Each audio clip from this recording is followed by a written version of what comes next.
గద్దె రామ్మోహన్ అనే నేను శాసనసభ సభ్యునిగా ఎన్నికైనందున శాసనం ద్వారా నిర్మితమైన భారత రాజ్యాంగం పట్ల నిజమైన విశ్వాసం విధేయత చూపుతానని, భారతదేశ సార్వభౌమాధికారాన్ని సమగ్రతను కాపాడుతానని, నేను స్వీకరించబోయే కర్తవ్యాన్ని శ్రద్ధాశక్తులతో నిర్వహిస్తానని పవిత్ర హృదయంతో ప్రతిజ్ఞ చేస్తున్నాను.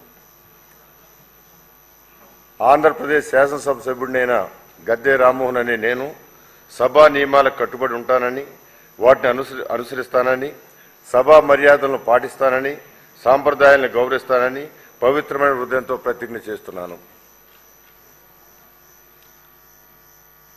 శ్రీ రమణమూర్తి బగ్గు.